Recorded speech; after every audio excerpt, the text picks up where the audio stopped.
आपने सीएम साहब आपने बात की ग्रुप 57 और 56-57 का जो रिजल्ट है वो अभी पेंडिंग है, उसको लेकर के क्या अभी पैंतीस होगी। दूसरा, ये जो बाकी ग्रुप्स के जो पेपर कराने की जो इजाजत मिली है, क्या इनका भी रिजल्ट घोषित कर पाएंगे या हाईकोर्ट ने 56-57 की तरह ही शर्त लगा दी? नहीं, कोई शर्त नहीं है, कोई शर्त नहीं है।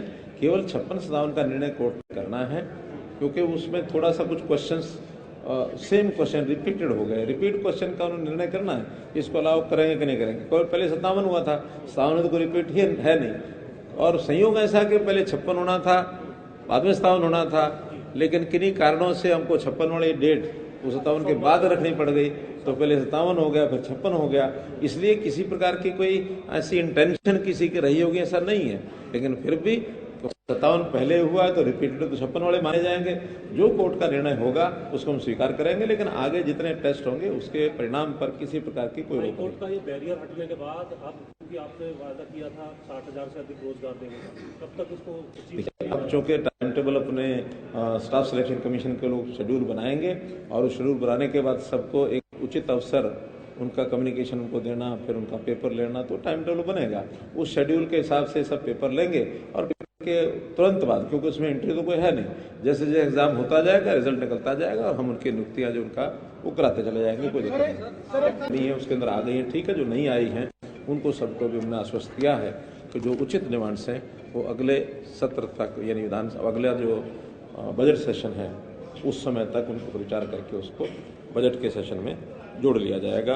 तो इस प्रकार से 2-3 सूचनाएं और मैं देना चाहूँगा कि आज हाईकोर्ट में केस लगा हुआ था ग्रुप सी का, जो सीईटी का टेस्ट, उसके अंदर मुझे बताते हुए प्रसन्नता है कि वो जो 56-57 वाला जो एक पेपर का प्रश्न, जो 2 पेपर थे उनको छोड़ करके आगे और परीक्षा लेने के लिए हाईकोर्ट ने परमिशन दे दी है कि जो सेकंड एग्जाम बाकी जो पोस्टें हैं उनके लिए जो है स्टाफ सिलेक्शन कमीशन उस एग्जाम को करा सकता है।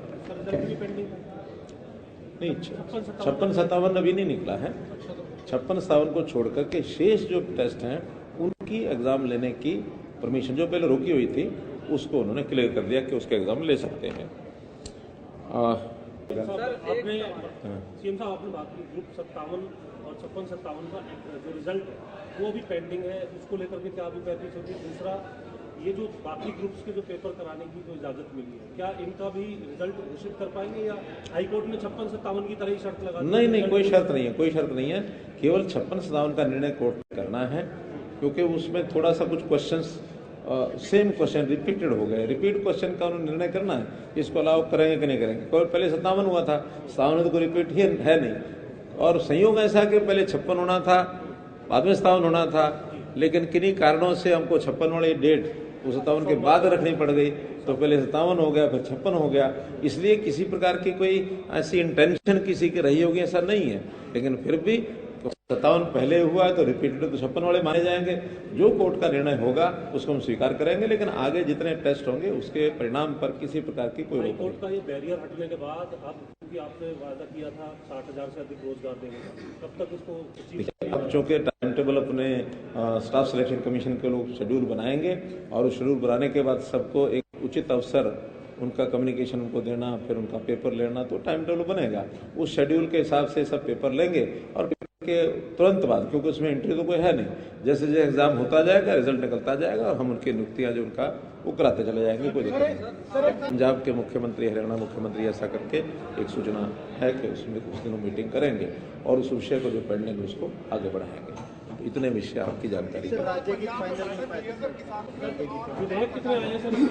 आपने पेश किए थे बेरोजगारी को लेकर, जो PLFS के आंकड़े आपने पेश किए थे, उनको लेकर जो है वो नेता विपक्ष ने कहा इसके बावजूद जो CMI के आंकड़े हैं उनको जो है वो मुख्यमंत्री जो है वो मानते नहीं है, इसके अलावा जो अन्य आंकड़े उनको नहीं मानते, तो PLFS के आंकड़े किस बुनियाद पर? देखिए, PLFS क्योंकि भारत सरकार का एक प्लेटफॉर्म है, और कोई भारत सरकार का जो प्लेटफॉर्म है ये उनके समय में तो ये बल्कि था भी नहीं, 2013-14 के अंदर तो था भी नहीं, उसके बाद ये सारी शुरू हुआ है।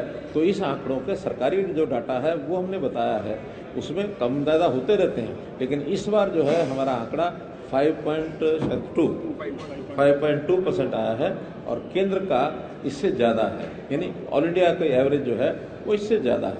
तो इसलिए जो आंकड़े हैं वो तो विधिवत सरकारी आंकड़े हैं, और जो बाकी प्राइवेट संस्थाएं हैं, प्राइवेट संस्था का भी जो मैंने बताया कि मुझे जो जानकारी मिली है, इस बार वो 8 और 9% के आसपास ही बोल रहे हैं, जो कभी 36% और कभी 25%, कभी 2%, इतना वेरिएशन है, उसके ऊपर विश्वास करना कतई उचित नहीं है। और आज तो वो भी कह रहे हैं कि PLFS के जो डाटा है पिछले 6 महीने या 9 महीने पहले वो 8% था, 8.8% था। तो 8% और 5%, इसको तो हम कह सकते हैं कि इतना अंतर आया है, कम हुई है अनएम्प्लॉयमेंट, लेकिन 28, 30, 36% से हम 5% पर आ गए, इस पर कोई भी यकीन नहीं करेगा।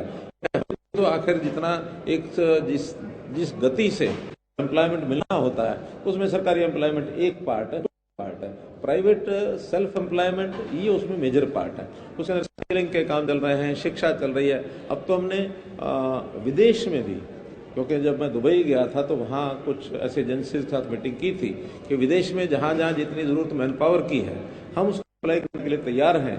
तो वो सारे मैच्योर हो रहा है, और अभी 1000 लोग इजराइल ने मांगे हमारे से, और 2 देशों ने कुल मिला के 150 तो है, 1150 की हमने ऐड भी निकाली है कि जो लोग स्किल्ड हैं वो इस अंदर अप्लाई करें। और फिर उसका चयन का तरीका, क्योंकि उन एजेंसीज को भी बुलाना पड़ेगा जिन्होंने रखना है, वो पैरामीटर उनके भी हैं, तो उस हिसाब से उन शर्तों पर चयन करके वहाँ भेजेंगे। और ये संख्या बढ़ सकती है, क्योंकि आज दुनिया में बहुत ऐसे देश हैं जहाँ मैन पावर की बहुत आवश्यकता है, और उस मैन पावर के नाते से अब भी वैसे भी हमारा युवक हरियाणा और पंजाब के तो विदेश में जाने के लिए तरह तरह के हथकंडे अपनाते हैं, इलीगल हथकंडे भी अपनाते हैं, जो हमने मना किया कि नहीं करना है, क्योंकि रिस्क, लाइफ को रिस्क होता है, तो वो नहीं अपनाना चाहिए। डोंकी जैसा जो एक सिस्टम चल पड़ा है, उसको बिल्कुल भी हमने डिस्करेज किया है। उसके खिलाफ हम तो जहाँ जहाँ ऐसे की जानकारी मिलती है, जिसको यानी एनकरेज करते हैं, उनके खिलाफ कार्रवाई भी करते हैं। तो कुल मिलाकर के विधिवत एक लीगल तरीके से, सिस्टमेटिक ढंग से उनको वहाँ भेजा जाए, तो एम्प्लॉयमेंट के लिए बाहर जाते तो अच्छी बात है।